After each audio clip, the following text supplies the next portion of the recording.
Good evening and welcome to The Big Fight, a show that is young at 21, the oldest running debate show on Indian news television. I'm Sanket Upadhyay. We are struggling with our response, fumbling with our response as far as the COVID second wave is concerned.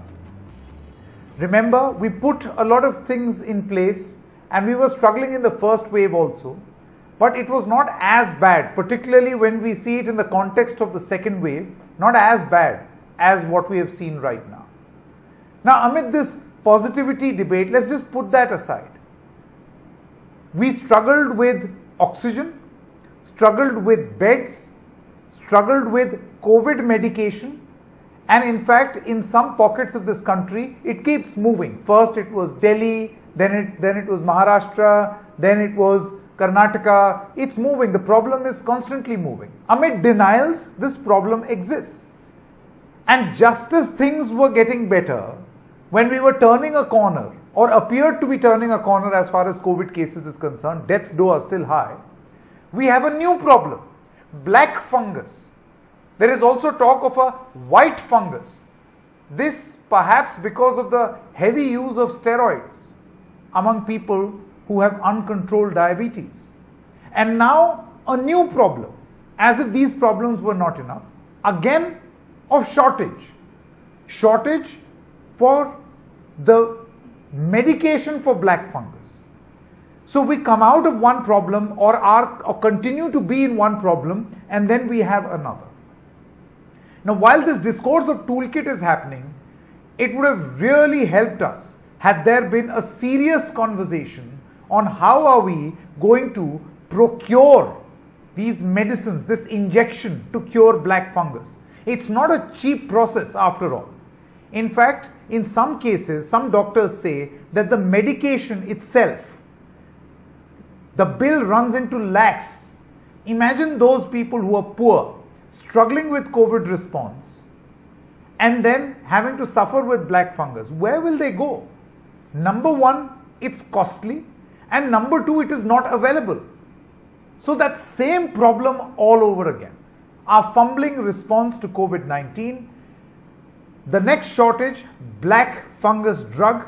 We are chronicling the unplanned COVID response, and we are going to discuss this first with all those people who are the frontliners, who are at the front line of fighting this new black fungus fight also. I would like to introduce a doctor's panel. We've got Dr. EVS Raman. He's a senior ENT surgeon at the Manipal Hospital. Thank you very much, Dr. Raman.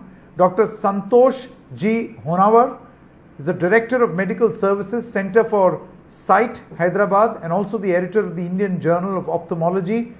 We have Dr. Sanjeev Mohanty, Senior Consultant and HOD, ENT, Head and Neck Surgery, MGM Healthcare. Dr. Anita Matthew, Infectious Disease Specialist at the Fortis Hospital in Mulund. And we also have Dr. EVS Raman, Senior ENT Surgeon. Thank you very much to all of you all for joining us. Dr. Sujit Jha is also with us, Principal Director, Endocrinology and Diabetes, Max Healthcare. Thank you very much. I want to understand your experience, so we are going to open this up and we'll let the doctors speak on the practical problems being faced as far as black fungus is concerned. So one by one, I'll go to each and every doctor. We'll begin with you, Dr. EVS Raman. Would you like to explain to us what you think is the problem and perhaps any solution that comes to your mind, and how soon we must respond to this crisis? No, when we thought we were trying to understand and probably even forecasting the fact that the second peak will taper down, the record number of patients will go down, we have a new villain in the arena now. Nobody anticipated that this was coming, as usual, because in the first phase we had very few cases, but in the second phase, with large number of patients being afflicted, we found that our large diabetic population of almost epidemic proportions is exposed to another danger. And as the treatment of coronavirus evolved, we went one after the other and we were not very happy, and suddenly emerged the steroids, and we thought that was the magic cure which would save the patients. And I think we probably went a little overboard and not giving steroids appropriately, in the sense we should give it to the right patient at the right time for the right duration. And if that is not done, the side effects of the steroids have made this villain emerge. That is a black fungus. The problem with the so-called black fungus, or mucor, as the medical fraternity calls it, is that it's a real debilitating disease which goes inexorably, and it requires multi-speciality treatment. And the most important thing is that since we were not geared to meet these things, we don't even have the fundamentally important drug, which is antifungal drug for mucormycosis. Add to that uncontrolled diabetes, probably stimulated by overprescription of steroids. And in addition to that, there are 3 treatments for this. So it really taxes the health system. One is we have to do continuous debridement, maybe once, twice, or thrice, to remove the dead tissue, which means it strains the hospital theatre system, operation theatre system. Then we have to make sure that the diabetes is controlled. And thirdly, we'll have to give the antifungal. If we don't do all 3 things at the same time, we'll lose the battle. Just when we thought that, and this is very sad because it has drained out the resources of the people who have survived COVID, and it's a double whammy on them. They're mentally exhausted, financially depleted, and morally down. Absolutely. This is a huge problem. Dr. Jha, as someone who, as an area of expertise looks at diabetic patients, we are, of course, the diabetes capital of the world. There is a very important question that is being asked by a lot of people who are watching this unfold in front of their eyes. And that, Dr. Jha, is that it's not like diabetes patients are not there in the rest of the world. Fine, we have more, but there are in other parts also. We don't see this problem exploding elsewhere in the world. Why India? Do you think that somewhere the answer is where Dr. Raman pointed, that we suddenly thought that steroids is that magic wand, that wonder drug, and tried to cure everyone? So Mr. Upadhyay, one thing is there, that diabetes prevalence is highest, as you have highlighted. 1, underdiagnosed, we are the most underdiagnosed country. B, people are not aware of the diabetes status in this country. C, steroids are a wonderful drug as long as it's appropriately used as prescribed. Dr. Raman rightly highlighted. But what's been happening, this is the only country you can buy steroids over the counter, and maybe people watching us, 10-20% people have steroids at home. Earlier when we used to prescribe steroids for a right reason, people used to question us, Dr. Jha, are you going to use steroids? You're going to push sugar up, even for the right reason. Now this is like, people have started taking left, right, and center for prevention.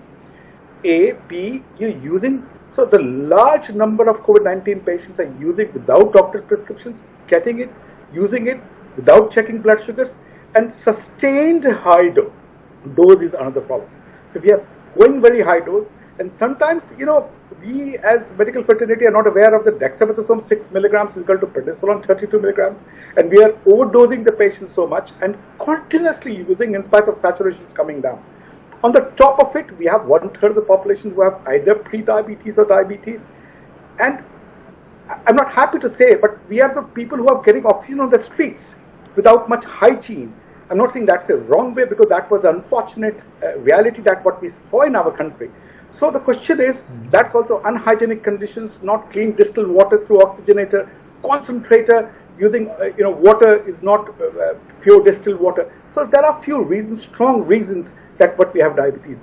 This fungus would not attack you if you're not immunocompromised for a long time. To get immunocompromised for a long time, you need to have very high dose for long period with diabetes sustained, which people are not checking and not controlled. So that's the reason that what we have is to rampant use of steroids without prescriptions, even if you don't have COVID, and sometimes sustained use forever. That's what the reason is. Okay. Now, Dr. Honawar, we've heard the experiences of 2 doctors here. I want to know from you, what do you think about our response? Like, obviously in the medical fraternity, you do know about the prevalence of black fungus. There is also a medication to cure black fungus. What do you think should be the urgent priority right now? For instance, I'm sure you must be dealing with these patients. One is the problem of availability of this medicine, and number two is that it is very expensive. You're right. Sanket, actually, dealing with these patients with the limited resources that we have has to be a multi-speciality approach. Suppose if the patient goes to an ENT surgeon, he goes to the leading specialist. If the patient comes to an ophthalmologist or an oculoplasty surgeon, then the oculoplasty surgeon would be the leading specialist. And we create a team which will involve an ENT surgeon as well as an intensivist or an infectious disease specialist and an endocrinologist. So it's a multi-speciality approach. Having said that, the drug is expensive. Amphotericin B liposomal, which is very least toxic, is very expensive. It is currently not available. It is out of production or out of stock. The other options of amphotericin B, such as amphotericin deoxycholate, are again in short supply. The other two medicines, posaconazole and isavuconazole, are also in short supply. So we're dealing with shortage of medicines. That is one of the limiting factors. The second is creation of these teams. There are not many oculoplasty specialists in India. And of course, there are a lot of ENT specialists, but then doing an oculoplasty procedure, which may involve removal of the eye and structures around the eye, needs some specialized skills. Otherwise, you might end up leaving some fungus behind. Second is that if the ENT surgeon is allowed to lead the team, then they may not be aware that certain eyes can actually be salvaged by giving injections around the eye. The antifungal injection can be given around the eye, and about half the eyes with vision can be salvaged. So involvement of a team is very important, and that is the most important aspect now. Creation of hubs and expert teams in different regions of the country and leave those teams to manage rather than everybody meddling. I think that's a very, very important point that has been made. But Dr. Honavar, see, the point is now these cases are increasing, right? Alarmingly. And happening, these are some of the places in cities, they're even being reported. I don't know what is happening at the district level. How are these patients being treated? One of the major concerns, and being associated with the Center for Sight, I want to ask you, is how does one save the eyesight? The biggest point of concern, and we have had many people write into us to say, will my eyesight be gone if there will be black fungus? I feel, some amount of stretch and itching. Does that mean that I will lose my sight? To all those people who are concerned as of this moment, what would you like to say? Well, eyesight is the last to be lost actually. It is a fungus that enters the nose and the paranasal sinus. That is the root of entry. In fact, it simulates the same route of entry as COVID virus. It actually piggybacks on the virus in the sense that COVID virus impairs the mucosal immunity of the nose and the nasopharyngeal area, and that is how this fungus gets into those areas. Then it gets into the orbit and finally into the brain. Only when it is involved the apex of the orbit or the area where the optic nerve enters the brain do we see all major ophthalmic manifestations. In the initial stage, when the patient has nasal stuffiness, crusting in the nose and bloody discharge or a blackish discharge from the nose, or the sinusitis phase, if the patient is picked up and is treated by a surgery called functional endoscopic sinus surgery or paranasal sinus debridement, and antifungals are given in adequate dose, in a majority of situations, eye and the eyesight can be salvaged. So early diagnosis is the key. Okay, Dr. Mohanty, early diagnosis is key. But Dr. Mohanty, when you diagnose it early, how soon and effectively should this treatment be given? What is the time frame of the treatment? Because I think that's the bigger worry right now. Because of the unavailability of this medicine, of this injection, a lot of people are concerned that what if I get black fungus? What if it gets detected also early? If there is no medicine, what will I do? There will be a delay, thus complicating the problem. Good evening all. I completely allude to my earlier speakers, what they have opined regarding the early diagnosis and the prevalence of the so-called black fungus. It's the color black actually does not denote mucorales, as he said. Most of our colleagues would put it as zygomyces or mucorales or rhizopus species and all that. So it's about the melanin which is there in the dirty white or the light brown fungus, which is actually not black in color. The black denotes a very advanced stage of mucor, which gets rise to this all this devitalized tissue, which actually turns black. Anyway, let me just add a point to where we are today and vis-a-vis last year's or the first wave. Now, across the world, the regulatory bodies have actually opined that steroids and the tocilizumab, these drugs were actually in vogue around July, August.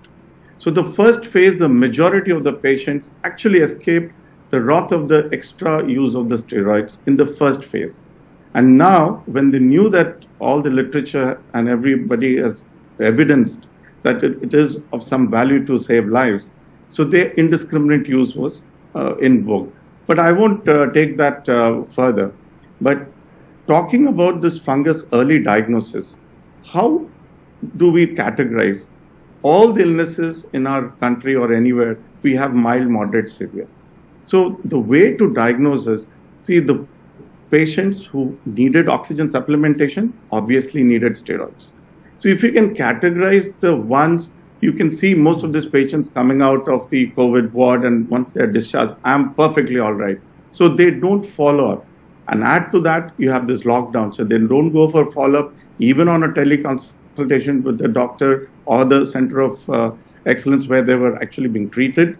And that delay causes more immune response, which is not actually, it's negated by this fungus, which just takes an opportunity to replicate and multiply in hordes. Just one more point about the nasal mucosa. See, we've got small micro brooms which cleanses the nasal cavity and filters out unwanted structures and objects. But here, what happens, that is totally destroyed by the long stay in ICU and the hospital. So what happens, it stagnates. So this fungus grows in an area which does not move here and there. As we say, when in ventilated rooms, what happens when the stagnation of water? You have all the vectors coming in. So similar things happen, and this fungus keeps growing. And not for the early diagnosis, as you said, it's not a swab as an outpatient department you can go. But a diagnostic nasal endoscopy probably should be the standard of care for all COVID recovered patients, at least maybe once in 2 weeks or something like that. We don't have a protocol as yet, but that will be the first site which you can take it out. Sure. Scans will give an idea. It's a map, but you need to go inside.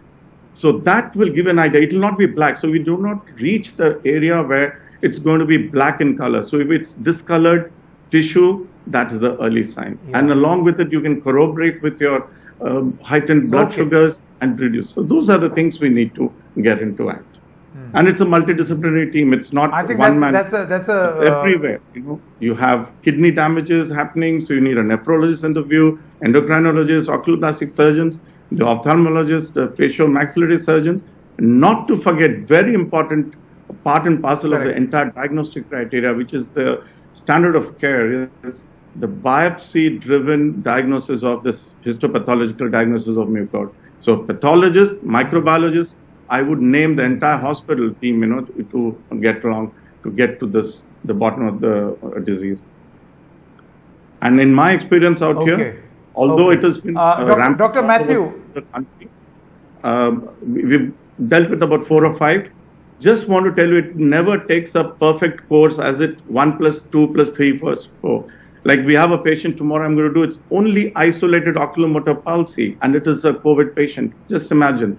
Nothing else is damaged. Inside the nasal mucosa is perfect. So isolated with the microchannels, it goes and involves in different areas, nicks and crevices of the skull base. And isolated, you can have those cinema signs which you need to pick up and then institute very aggressive therapy. Okay. Amphotericin B. Okay, Dr. Anita Matthew, I want to come to you now as an Okay. Dr. Anita Matthew, as an infectious disease specialist, I want to ask you, Dr. Matthew, most of these experiences that doctors have shared here, what is your experience been? And obviously there is a shortage right now of this injection. So an early detection and trying to stop it early do you think that can help, at least as of this moment, to reduce the number of cases in an advanced stage, thus needing more medication? How does one do that? Right, Mr. Upadhyay. So, in terms of medication, the medications are going to be essentially the same in terms of whether it's a mild, moderate, or a severe disease. When we talk in terms of a multidisciplinary kind of a teamwork, you obviously have to reduce the source control, is what we call it as. So that means trying to reduce the burden of disease by debridement. Debridement is cleaning up of that area. So be it the sinuses, be it the nasal cavity, or be it the in and around the orbit, or if it has gone into the brain, then that particular area. Whichever area is there, as long as you are in a position to reduce the burden of disease, or reduce what we call as source control, reduce the control, rather control the area from where you are getting the disease, then actually giving the medications for a shorter duration of time is something that we can plan out. So for the initial bit, you would be looking at giving the patient an amphotericin B, which is the best drug which is available. But in the absence of this particular drug, there are other two drugs that we are using, subject to availability. As of now, at least it is available. So you either have a posaconazole or an isavuconazole, which can be used as an alternative, what we call as a salvage therapy. Now, these are what we have been doing on a regular basis. So we have been offering treatment to the patient irrespective of shortages in whatever form that we are in a position to get the drugs in. But having said that, it's not just the drug. Like everyone has reiterated, it's a multidisciplinary approach, and that's what we need to follow in the hospital. Okay. Dr. Raman, let me now circle back to you and ask you this. Yes, Dr. Raman, I want to come back to you and ask you on what needs to be done from here on. From a patient point of view, what will you recommend? From a hospital point of view, what will you recommend? And again, I come back to the main important point. If this injection or the entire process of medication is an expensive affair, then in that case, how do we save people? Because trust me, people are stressed even with COVID treatment and the burden that they are facing. They're facing problems with insurance agencies, all sorts of things are happening. Now to top it all, if this is a very costly affair, what chance do poor people have? In terms of strategy, what do you think needs to be done? This is very important, especially in case the peak doesn't slope down fast enough and it plateaus, we are going to be in big trouble. We're going to have a lot of COVID patients. You're going to have a hell of a lot of mucor patients also. So it should start, usually we start with patient education. Here I would put it that it should be with doctor education, in the sense we use steroids sensibly with diabetic control. That is number one. Number two is patient education, saying that before it goes to the orbit, the moment it starts off, the nasal symptoms, etc., in a patient 3 to 6 weeks post-COVID should be alerted that he should come and see the doctor. It may not be possible for them to come every other day, but then warn them, educate them that these are all very serious symptoms. If you might pass it off as just another cold or pain in the face, this could be the beginning of a very serious disease. So they need to reach the medical fraternity sooner than later. The moment they reach us earlier, then the chances of debridement, multiple debridements goes down, and of course the most important thing is availability of the drug. So one is the formation of multidisciplinary teams, setting apart of some beds in hospitals wherever it's possible, especially for mucor care. And the other thing is, of course, make sure that the medicines are available. Now, I'm very happy to tell you that we have such a center organized in Karnataka state, where there's a call center. How well it functions has to be seen only yesterday, where patients can ring up a particular number and check out on the availability of amphotericin. That is number one. Number two, there's been a lot of patient education going on, alerting patients to come early enough and setting apart of beds. 2-3 hospitals have already set apart beds for these people. That's the way to go ahead and prevent this disease from kind of maiming the young. And the other thing is, a lot of youngsters are also being affected now, because this wave, we've seen the younger people being affected. So I think the formation of special interdisciplinary teams, provision of beds, availability of drugs is what we should do. Lastly, we must make the drug affordable. Yes. That is the real challenge. How are we going to do this? We have Correct. to have some kind of subsidy. Of course, the government hospitals will give them free, but the patients in the private hospitals also should be given at least drugs at a very low rate. In fact, one of my patients lost 11 lakh rupees because she was so desperate to get the drug for the husband. She answered some call through a call center and lost 11 lakhs. That is the state of affairs. Seriously, it's very distressing. Dr. Jha, I want to come to you now. This point on availability and affordability, these two A's, do you think this needs to be top priority right now? Because, you know, the way our vaccination drive is going, it's inevitable that we could be in a situation where we see a third wave. And so far, the use of steroids, us being the diabetes capital, I just feel that one has to prepare for the worst as far as black fungus cases are also concerned. What would your suggestion be on making this drug affordable?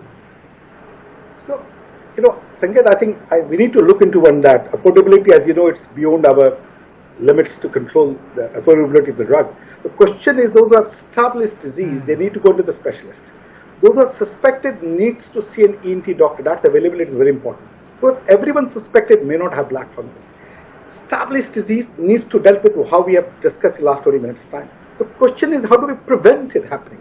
That's very important. Those who have already crossed the boundary, unfortunately, the bad disease, we need to look after them. As a society, the private hospital, government hospital. But when it comes to prevention, we have to prevent COVID-19 first. Unfortunately, if you get COVID-19, the use of steroids, checking blood sugars right at the day one. We are doing so many tests, but we're not doing basic HbA1c and blood sugar testing right at the beginning. And if you're going to start steroids, please monitor sugar levels regularly. And if you're going to use steroids for prolonged use, you need to be careful. Once you step up the steroids, the sugar needs to be controlled so that we can prevent this happening. We're still in the middle of the pandemic or epidemic of this black fungus. So let's plateau this graph. I think it's a very much preventable disease as long as we check sugar, control sugar, use steroids appropriately, not a rampant, indiscriminate use of steroids, and early signs. Please report to your ENT doctor, your GP, your physicians. May not be ENT doctor or specialist in a small town, but as long as you report, because everybody has a good understanding of it. And if you have anything happening around the orbital and the nasal area, please report to your doctor so that we can pick up things early. But I think my idea is what you and me can do is prevent that disease, understanding of diabetes, control diabetes, check your blood sugars. And I keep repeating, the sugars in the morning could be fine, later part of the evening can go up high. So checking twice blood sugar reading. If the sugar is going up high, speak to your physician, speak to your pulmonologist who's giving you steroids, try to cut down. Proper hygiene of nasal cannula, humidified, dirty water, that needs to be looked into. I personally feel, I don't know how many people already got black fungus, but I personally feel we can drastically reduce by more than 90% if we become careful as society, as medical community, and spend time of basic fundamental medicine. Check sugars, monitor sugars, Correct. treat sugars, use steroids appropriately. I think that's very, very significant. Dr. Matthew, if Dr. Matthew is still with us, I wanted to ask you, Dr. Matthew, these suggestions are being made right now because availability is a problem, and it's not like suddenly these drugs are going to be available tomorrow. We just want to know from you, do you think that the stress, at least as of this moment, should be more on nipping it in the bud, trying to identify or educate people more so that they can identify those markers that it's developing or it's happening or it may happen? Dr. Mohan, would you like to take that one? Dr. Mohan. Okay. What I would recommend from our basic clinical experience out here, just to flag off, before the pre-COVID era, also we were dealing with such kind of disease, which uncontrolled sugars, and they were having these sort of immunocompromised states in the naso-orbit region and limited kind of debridement, followed by a purposeful, monitored amphotericin B treatment, actually helped a lot of patients. But now the problem is multiple fold. First of all, we do not know what is the glycemic status of a patient, and they themselves do not get into the way of identifying their own symptoms and passing it as a denial that everything is all right. Outside, a small common cold, as they say, a little headache here, a little eye pain there. Okay, let's take Dolo or some kind of paracetamol and take it off. So what I would suggest, and we are going to work on that on a basis in our hospital too. We are in discussion that all COVID patients who are discharged from hospital have a very purposeful monitored follow-up at least for the next 3 months. Whatever has been done has been done. Whatever way they have been treated, and including the this immunomodulators which were given, that also has reduced the immune system a little bit, and those effects together has multiplied multiple folds and giving rise to such a kind of behavioral pattern with patients who have recovered apparently. So when they are run through a kind of a triage before the surgery, before their diagnosis of COVID, the similar things can also be done after the discharge. So they can be triaged. Okay, they have to go through a follow-up, mandatory, just a diagnostic endoscopy, which will give us an idea. Because whatever scans, whatever X-rays you take, it will not give you the actual picture of what is happening inside the nasal cavity. And the first sign that you detect, I think the clinician will get it right, and we can institute a very aggressive therapy. And I keep telling it's a sandwich therapy. Drug, aggressive debridement surgically, and that will reduce the fungal load and the devitalized tissue for the healthy tissue to grow back, and also the fungal load also would come down. Henceforth, we will save the kidneys. Remember, all antifungal drugs have got nephrotoxicity as a very important side effect. So we shouldn't be, overusing the antifungal drugs now to get another, a pandemic of kidney diseases later on in the third, fourth stages. So we have to be very, very purposeful in our intent, and we need to go with a very evidence-based, individualized, trained for that. Dr. Honawar. Yeah. Sure. Dr. Honawar, I want to end by asking you the final question. Do you think, and this is a point which has been mentioned by all of you experts, that every drug is going to have side effects? So while we are trying to treat one cure or provide cure for one disease, we have ended up with another.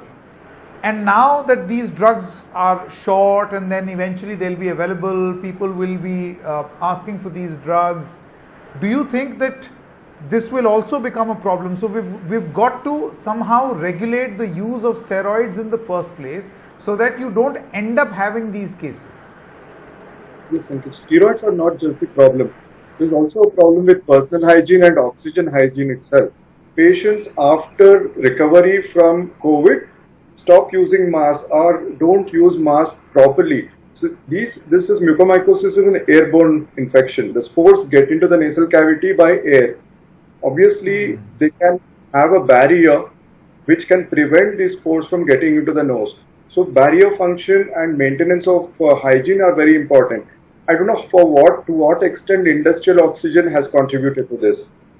Industrial oxygen is not as pure as medical oxygen, and the way oxygen is used without much of hygiene or change in the humidifier fluid or the catheters and the intubation tubes that are used along with oxygen, those can also contribute to this infection. So the antifungals do have side effects, but all of these can be monitored. And if a patient has compromised renal function, there are alternative medications, antifungal medications, which are milder on the kidney. They can be used. But the most important aspect, I believe, is awareness, affordability, and availability, and early diagnosis. Prevention, of course, there are many ways to prevent it. And we can have very high-risk individuals put on a prophylaxis of posaconazole as well. That has also been advocated. Correct. I think this is an interesting discussion to know what the problem is. Maybe a detailed medical investigation as to why this was happening, what triggered it. As Dr. Honawar was saying, could this have to do with a less pure version of oxygen, given the fact that suddenly we needed so much, causing this? All of it is a subject matter of investigation. However, the availability and affordability are the two A's that need to be the top priority. Thank you very much, Dr. Raman, Dr. Jha, Dr. Honawar, Dr. Mohanty, as well as Dr. Matthew for joining us. We're stopping for a short break at this moment. When we come back, we'll continue this discussion, ask questions of governments, state governments, of the problem that they're facing. What do they expect? What sort of assistance do they expect from the center? And also the representative of the central government as to how they are fixing this problem, this new shortage. Back in a moment.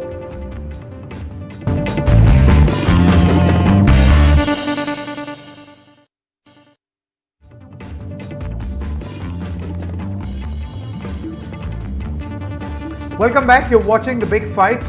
Let's now introduce the Health Minister of Chhattisgarh, Mr. T.S. Singh Deo. Mr. Deo, thank you very much. I wanted to understand from you, what do you think is the best way forward? Obviously, we have to look at solutions. We know for a fact that there is a shortage for the black fungus medicine, that injection. First of all, if you could tell us the magnitude of the problem in your state, and what would be the likely solutions that you may want to offer? We have, till the last report I had, 102 cases of the black fungus and one death from Durg district so far. The issue is, like you mentioned rightly, the availability of injections and large number of injections required per patient. Our experts here have told me that between 50 to 100 injections over a period of hospitalization or treatment of about 21 days. That is the number of injections required per patient. So the large number of injections which are not available in the market is what has to be arranged, whether they are imported or whether the manufacturing, if it has not already been stepped up, it needs to be stepped up. There is no alternative but to that. There are tablets, there are other suggestions which have come. Our expert committee has let us know that you could, as a second line, azole derivatives, they have been mentioned, and then Prozac, Conazole. I am not very conversant with these names, so I am finding it a problem mentioning them. 200 mg 4 times a day, this has been suggestion. No, sure, then, I understand. Then other methods of prevention that can be undertaken. These are the issues that we are facing. One, shortage of the vial straight away, amphotericin B, lipid, then liposomal amphotericin B. These are the vaccines which are sought after and not available. Yes, Mr. Deo, now here is the problem. Number one is, of course, availability, which needs to be fixed ASAP. The other problem is affordability. Now, this is a very expensive line of medication, of cure. So, how are the poorest of the poor being able to, or will be able to afford it? See, because the problem is, it emanates because of the use of steroids and also a badly managed diabetes. Now, among the poorest of the poor will, this is where the problem will be. As a state leader, what do you suggest on the affordability front? Government hospitals, the government is buying these injections and making them available free of cost. It is in the private sector, if those who cannot pay, they go to the private sector, that is where there is an issue. So long as these patients are coming to government facilities, we have no issue in providing them the injections once they are available.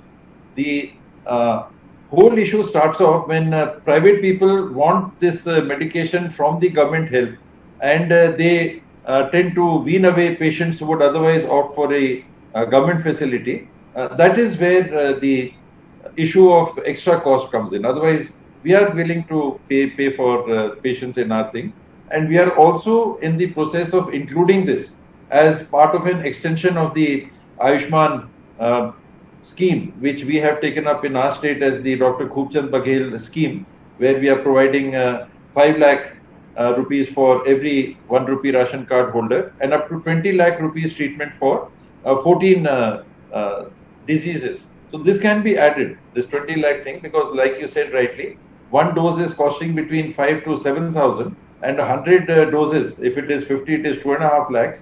If it is 100 and 7,000, it is 7 lakhs. Just for the injection. Separate cost would be there for the operation. Injection, yeah. Yeah.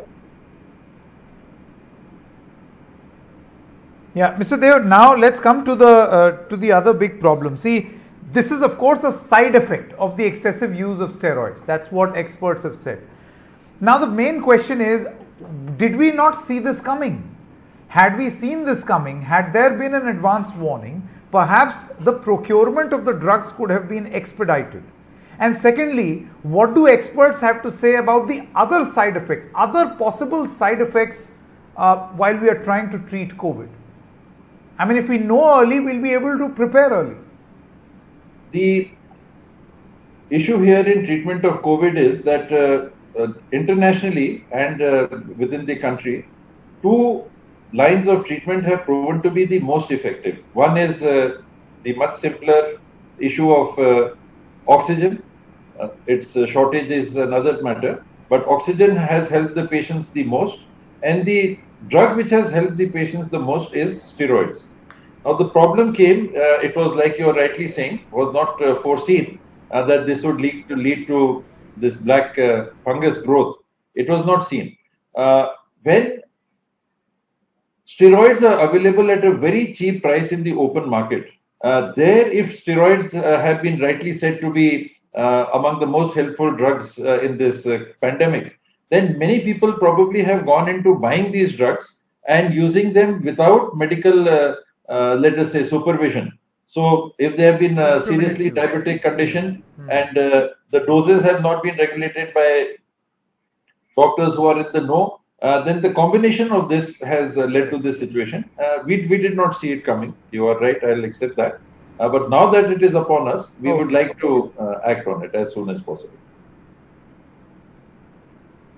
Okay, Mr. T.S. Singh Deo, thank you very much for sharing your experiences. Let me now introduce Dr. N.K. Arora. He's the Executive Director of INCLEN and also heading the Operations Research Group, which is a part of the National Task Force set up by the ICMR. Thank you very much, Dr. Arora. As if we were not struggling enough, we have a new complication. The most important question is, as more and more experts are calling this a side effect, Dr. Arora, of the excessive use of steroids, did we not see this coming? Because had we seen it coming, we would have prepared for it.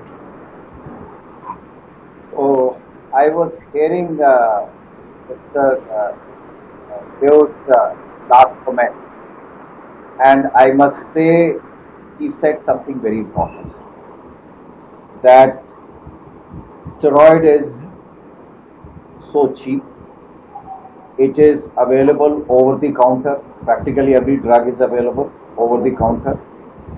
The third thing is that everybody in the country knows that the only thing which works or which is specific therapy for moderate to severe corona disease is steroids. Because I think whether people give it or not give it, they do understand remdesivir is also ineffective, plasma is also not very effective, I mean, so everything. And antibiotics obviously don't work. So I have spoken to general practitioners at least in 6 states, and I was aghast that lot of people, right from day one, have started giving steroids. Now this is I'm talking about properly trained doctors, and in the hope that it will prevent disease going into severity, without realizing while giving steroids early in the disease. And you must have noticed almost a month and a half ago, people like Randeep Guleria has been saying that giving steroids early will actually worsen the disease. Now, so, and then we are forgetting another very important prescriber in our society, and that is so-called Jhola Chap or RMP doctors prevalent all over the rural areas, who have been using these steroids absolutely indiscriminately. Now, the second thing is that we must understand Mucor is what do you say, is a commensal. It is present, it may be present in your mouth and nose and my mouth and nose also. Normally it does not attack. But it appears that during corona, obviously there is an immune dysfunction, and particularly in diabetes when it further causes problem, and on top of that, when steroids are given, so this becomes a very lethal combination of sorts. And so we see this is another pandemic which has come in. So I'm sure last year there was such kind of indiscriminate steroid was not in use. People were not so much aware as they have been aware this time. Third thing is, now I think it is very important that the sale of the steroids is really restricted. It is very important drug, it is life-saving, but it is to be given only in prescription. I think many of us have been talking about it, but I would say a step further. Many of the practitioners, including the rural practitioners and others, just store, as practitioners, they are able to get large amount of steroids. I think some kind of a accountability is required in that, because this is indiscriminate use of steroid right early in the beginning of the disease itself, which is causing the severity of the disease on one side, but on the other side, this unforeseen black and white fungus and that kind of problems. It is very disturbing. There is no doubt about that. Yes. I think that's a suggestion that you seem to be making, that there should be some amount of control over the use of steroids. Whether or not that will happen or not, because see, right now when you're looking at shortage everywhere, and you have no medication for coronavirus, this is one thing which is available. Of course, nobody advocates its indiscriminate use. So Dr. Arora, is this an advice to the medical fraternity more than anyone else? Absolutely. With folded hands, I would request my medical fraternity, please do not use steroids in a home-based management of these individuals. Only when you feel on 6th or 7th day fever is persisting, cough is bad, the oxygenation is going down, and now patient either needs hospitalization or some kind of more intense treatment, it is only at that time steroid is required. Steroid is for holding on the storm which occurs, cytokine storm. And it is there that it is required. Prior to that, I think it is, if I can use the word, using a steroid early in the disease. But Dr. Arora, see, this not at all. What Dr. Arora, you seem to be suggesting. Yes, Dr. Arora, what you're suggesting may help in preventing future cases of this of the black fungus because of the indiscriminate use of steroids. But what about the existing cases of black fungus? Right now, the problem is that we have a line of treatment available, but we can't exercise it because there is a shortage. First of all, do you think that as a member of the National COVID Task Force, there should be intelligence gathering on what all possible side effects can take place or take the shape of an endemic that we need to fix? So, you're right. In fact, as I told you, this is, and now the figure you are showing at the moment, we see unusually large number of cases in Maharashtra, and so where the epidemic started earlier, and till very recently they were having almost 70, 80, 60,000 cases every day. And I must also say that when it has spread into rural areas, the counts are lost because the whole village almost becomes like a house or a household. So the issue is that now once it is there, one is restricting the use of steroid, but on the other hand, I think common man as well as the clinicians have to identify the disease at the earliest, because then it is easier to manage. While, as I understand, there is a lot of effort going on to augment the supply of amphotericin B and liposomal amphotericin B. I think that will not be as much of a problem like we had for remdesivir, but it is, I think, the earliest recognition. And all of us, the clinicians, should make all-out effort with their patients. And Dr. Arora, what about affordability? It's very expensive. Yeah, I understand it is around, one vial is how much? Around 600, 700 rupees or something. It is expensive, but I'm given to understand in public health facilities, it should be available free of cost. But in private, obviously it will cost money, but in public sector, and I think some kind of a control mechanism just for remdesivir has been put in. Even for amphotericin B, same thing is being done, that only through hospitals this drug is being given. Okay. All right, Dr. Arora, thank you very much for joining us on this show. Thank you. All right, we're stopping for a short break at this moment. Thank you very much for watching The Big Fight. News continues on the other side. Stay with us.